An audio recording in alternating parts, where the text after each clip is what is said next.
How did Probity Web Marketing come about? I've always known I wanted a small business. My father was always a small business owner. I always knew I wanted to sort of follow in his footsteps. So my background was in hospitality. I started out working in hotels and worked my way up through the various hotels. When I decided it was time to step out on my own, I initially started to stick with what I knew, which was obviously hospitality. So I looked at some cafes and came very close to buying a cafe. One of those sliding door moments where I actually put the offer down on the cafe and the owner started to play silly games. So I walked away from that, and before I knew it, I'd seen an opportunity to become a business coach. So I actually set up a franchise business as a business coach under a company called Icon, or franchise called Icon Business Solutions. And I started doing business coaching, and it was something that I really enjoyed. And I realised I had a real love for helping small business owners achieve what they could. So not only did I want my own small business, but I also wanted to help other people to really enjoy the joys of having their own small business. So business coaching was great. One of the limitations I found, I guess I got a little bit frustrated in small business coaching, where you would agree on the best way to move forward for a business owner, and you relied on the owner to go away and do that. So even though they agreed that this was definitely the best way to go, they didn't always follow through. So as I was going through that process, one of the things I kept coming up and butting up against was it was the early days of the internet was starting to really grow, and there was some stat like 80% of small business owners small businesses didn't have websites. So I really wanted to try and get my clients get websites, but I couldn't find a company that I really felt confident to refer to.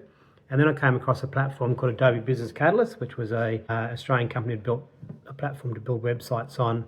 I was quite impressed with it. It had databases and email marketing, that sort of stuff. So I decided to bite the bullet. I signed up as a partner with those. I hired myself a graphic designer, and I started building websites for my business coaching clients. I started to become a bit frustrated when clients weren't doing what we did agree that they were going to do, whereas with the websites I could actually get in there and make a difference that way. We started building lots of websites, but then we suddenly realised that we were building all these websites, but they weren't really doing much. So I was sitting out there. I remember a great analogy I came across was like having a business card that you go and put into a book somewhere in the library, and then you wait for someone to stumble across it. Or the analogy I like to use is like having a great brochure. You can have the best looking brochure, but if it's just sitting there in your office on your desk, it's not going to do anything for you. You need to then work out how do I get that brochure out to people. So the next logical step for us was to get into search engine optimization, to work out how do we get our websites to be seen by more people. So that's basically where Probity Web Marketing came from. We started building the websites, got into the search engine optimization, AdWords, email marketing, all those sorts of things. And then Business Catalyst was actually bought out by Adobe, and then Adobe ended up shutting down Business Catalyst. So we were having to look for another website platform. And that sort of opened up the door where I saw an opportunity again where I could build our own platform. We found a great platform called Platform OS, which is what's known as a PaaS, or Platform as a Service. So they look after the actual platform.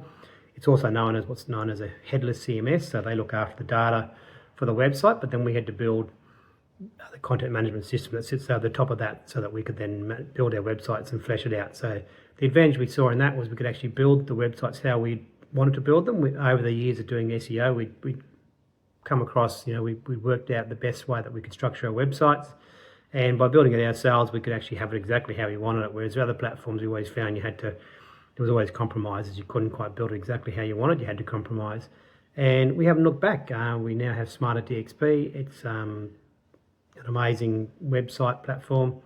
We have projects modules where it's easy for clients to upload projects, galleries, area search, all those sorts of things are all built into it. Information pages is structure, so we have a pillar structure, which we'll talk about in another video. But that's where we're at. And moving forward, we're about to move into another area. We've always looked very much about how do we get the websites found and generate leads. Now we're looking to expand that and looking after all areas of the marketing. So when I say all areas, I don't mean all the different channels. We'll still do the digital channels as we do now, but we'll look at how to get the lead, how to convert the lead, and what to do after you've got the sale. How do you get repeat business, referral business, all those sorts of things. So very excited, stay tuned, and we'll talk about that more.